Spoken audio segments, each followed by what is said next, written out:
যুক্তরাজ্য নিউপোর্ট যুবলীগের উদ্যোগে মহান স্বাধীনতা দিবস ও ঈদ পুনর্মিলনী অনুষ্ঠিত। যুক্তরাজ্য আওয়ামী যুবলীগ নিউপোর্ট শাখার উদ্যোগে গত 31 মার্চ রাত 11 ঘটিকায় স্থানীয় রেস্টুরেন্টে মুক্তিযুদ্ধের চেতনা রক্ষার অঙ্গীকার নিয়ে মহান স্বাধীনতা দিবস উপলক্ষে এক আলোচনা সভা ও ঈদ পুনর্মিলনী ডিনার পার্টি অনুষ্ঠিত হয়েছে।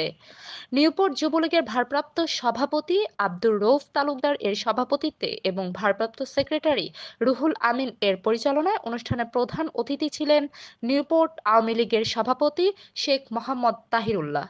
বিশেষ অতিথি হিসেবে যুক্তরাজ্য ওয়েলস আওয়ামী লীগের সভাপতি সাবেক ছাত্রনেতা মোহাম্মদ মকিস মনসুর, ওয়েলস আওয়ামী লীগের সেক্রেটারি আব্দুল মালিক, গোলাম মর্তুজা, নজরুল ইসলাম, ভিপি সেলিম আহমদ, মুহিবুর রহমান, ফখরুল ইসলাম, আনহার মিয়া, সিতাব আলী, রহিম বাবুল, এনামুল ইসলাম শুয়েব ও রাজীব রহমান বক্তব্য রাখেন। সাংবাদিক সাজেল আহমেদ জানান, বঙ্গবন্ধু মুক্তিযুদ্ধ ও আওয়ামী লীগ এক অভিন্ন। বঙ্গবন্ধু মানে বাংলাদেশ, বঙ্গবন্ধু মানে বাংলার আকাশ বলে উল্লেখ করে বক্তারা 1971 সালের এই দিনে পৃথিবীর মানচিত্রে যুক্ত হয়েছিল স্বাধীন সার্বভৌম বাংলাদেশের নাম।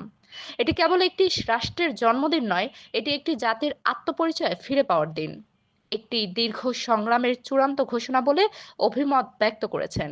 কার্ডিফ থেকে সহকর্মী সাজেল আহমেদের প্রতিবেদনে ছিলাম আমি ফারিয়া ইসলাম, সুরমা টিভি 24। যাদের কারণে আমরা লাল বৃত্ত সবুজ পতাকা পেয়েছি, বাঙালি জাতির সন্তান হিসাবে আজকে বিশ্বের দরবারে আমরা পরিচয় দিতে পারছি এবং বাংলাদেশের পতাকা বহন করে চলছি। আমরা আজকের এই সভা থেকে সবার প্রতি সুকান্ত হৃদয়ে শ্রদ্ধা জানাচ্ছি এবং আমরা মনে করি যে মহান স্বাধীনতা দিবসে বঙ্গবন্ধু বাংলাদেশ এবং বাংলাদেশের মানচিত্র এবং বাংলাদেশের পতাকা এক এবং অভিন্ন।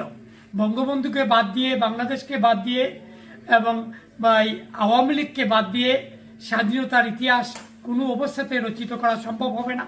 যারা ইতিহাস বিকৃতি করছেন তাদের প্রতি তীব্র নিন্দা জানাচ্ছি এবং আজকে আমরা যে কথাটি বলতে চাই, এই মহান স্বাধীনতা দিবসে বঙ্গবন্ধু মানেই বাংলাদেশ, বঙ্গবন্ধু মানেই বাংলাদেশের পতাকা এবং বঙ্গবন্ধু মানেই আমাদের বাঙালি জাতির আত্মপরিচয়।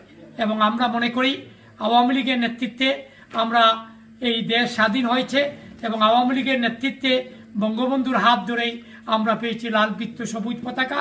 তাই আজকের এই স্বাধীনতা দিবসের এই অনুষ্ঠান থেকে জাতির জনক বঙ্গবন্ধু সহ সবার প্রতি সুকান্ত হৃদয়ে শ্রদ্ধা জানাচ্ছি। বাংলাদেশের মহান স্বাধীনতা দিবস উপলক্ষে এই সভার আয়োজন করা হয়েছে।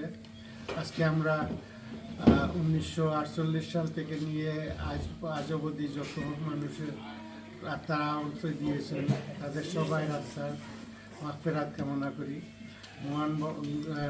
আমাদের মহান নেতা বঙ্গবন্ধু শেখ মুজিবুর রহমানের আত্মার প্রতি আত্মার মাগফিরাত কামনা করি। 30 লক্ষ শহীদ, 2 লক্ষ মা বোনের ইজ্জতের বিনিময়ে আমরা পেয়েছিলাম লাল সবুজ পতাকা। আজকে আমরা গভীর শ্রদ্ধা অবসরণ করি যার নেতৃত্বে আমরা একটা দেশ পেয়েছি, যার নেতৃত্বে আমরা বাঙালি হিসাবে আমরা পরিচয় দিতে পারছি বিশ্বর দরবারে। আমরা জাতি বাঙালি, জাতির জনক বঙ্গবন্ধু শেখ মুজিবুর রহমানকে আমরা শ্রদ্ধাভাবে স্মরণ করি। আজকে